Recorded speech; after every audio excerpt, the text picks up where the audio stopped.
안녕하십니까, 골통의사 윤정입니다. 지금 제가 쭉 줄기세포에 대해서 말씀을 드리고 있는데요, 제가 저번 시간에는 이제 골수줄기세포, 제대열 줄기세포 이런 것들에 대해서 말씀을 드렸잖아요. 오늘 드릴 말씀은 이제 이런 줄기세포의 가치에 대해서 한번 제가 설명을 한번 드려볼게요. 사람들이 오해를 하죠. 줄기세포를 하게 되면 재생이 돼서 막 연골이 달아져 있는 게 그냥 막 연골로 다 자란다, 이렇게 그냥 생각을 해요. 마법의 손처럼 연골을 쭉 만들어준다, 이렇게 생각을 하는데요, 실제로 내시경을 통해서요, 이렇게 구멍을 쭉 이렇게 뚫잖아요. 그러면 여기 골수를 이렇게 자극을 해서 골수에서 이렇게 쭉 이렇게 연골이 생성하도록 만들어주는 작업이 이런 미세천공술이라는 작업이거든요. 골수를 잘 자극을 해서 줄기세포가 연골이 잘 나오도록 도와주는 역할을 하고요. 연골을 망가뜨리는 물질이 있는데 그 물질을 억제를 해주는 단백질을 분비하도록 도와주고요. 그러니까 망가지는 거는 줄여주고 생성하는 거는 도와주는 역할을 하고요. 염증도 줄여주는 역할을 합니다. 어떻게 보면 연골이 잘 자랄 수 있는 환경을 조성을 해준다, 이렇게 생각하시면 돼요.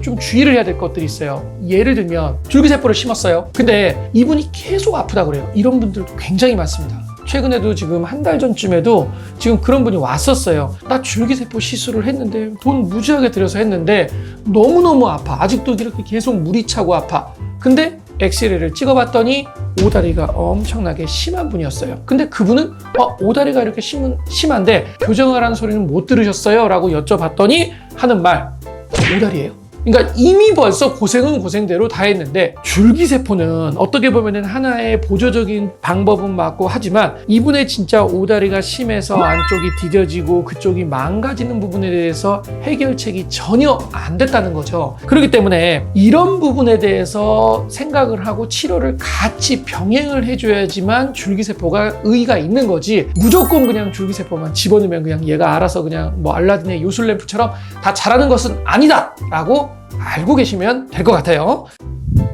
사람에 따라서는요, 무조건 줄기세포만으로 가는 게 아니라 어떻게 보면 나이가 적당하고 상태가 그렇다면 인공관절이나 부분 인공관절 같은 것들이 비용 대비 효율이 굉장히 더 좋을 수가 있거든요. 근데 이제 사람에 대한 가치가 또 달라요. 내가 나이가 많이 젊은데 또 내가 많더라도 나는 그래도 인공관절보다는 내 관절을 살리고 싶어, 그러면 고생을 좀 하든지 아니면 비용을 들이더라도 줄기세포를 한다. 그거는 전혀 문제가 될 것은 없습니다. 근데 이제 제가 지금 여기서 말씀을 드리고 싶은 중요한 내용은 뭐냐면, 절대 저렴하지도 않고 고생을 어떻게 할 수 있어요. 목발이라는 걸 좀 짚어야 될 수도 있고 이런데, 너무 환상만 가지고 계시는 분들이 생각보다 많기 때문에, 그리고 또 하나는 또 의사 선생님이 또 너무 줄기세포만 권하시는 분들도 많기 때문에 제가 이런 말씀을 드리는 거예요.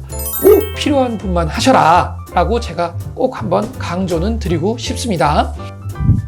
그리고요, 제가 이제 또 하나, 여러분들이 또 많이 질문하신 게 있어요. 왜 줄기세포를 했는데 목발을 짚어야 되느냐, 이런 얘기들 많이 하시거든요. 보통은 줄기세포를 하고 난 다음에는 목발을 작게는 6주, 길게는 2달을 짚어야 됩니다. 근데 그런 거는 어느 정도 나올 때까지는 목발 생활을 해서 보호해 줄 수 있는, 연골이 자라나올 수 있는 시간을 확보해 주는 거예요. 예를 들면 유치원생들한테 쌀가마니를 이렇게 집으면 못 짚죠. 근데 고등학생 정도 됐을 때 짊어지라면 짊어질 수가 있는 것처럼 조금 더 연골이 어느 정도 나오는 시기까지를 마련해 준 다음에 딛기를 시작한다 라고 생각하시면 돼요.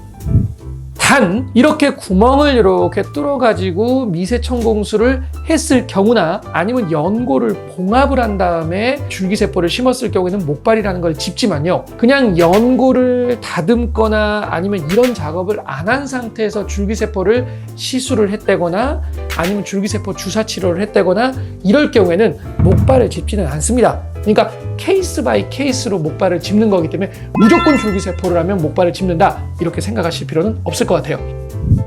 오늘 이 시간에는요, 줄기세포를 실제적으로 적용을 했을 때 문제점이 되는 것들이나 어떤 것들을 주의해야 되는지, 어떤 장단점이 있는지, 이런 것들에 대해서 제가 한번 설명을 드려봤어요. 줄기세포가 좋은 건 맞고 어느 정도 하나의 큰 새로운 툴이 되는 건 맞지만 너무 무분별하게 사용이 되는 거는 문제가 있습니다. 그래서 이 부분은 줄기세포라는 거는 좋은 거는 사실이지만 환자의 셀렉션을 잘해야지만 좋은 성과를 얻을 수 있다라는 것도 꼭 알고 계시면 될 것 같아요. 지금까지 골통의사 윤재호였습니다. 감사합니다.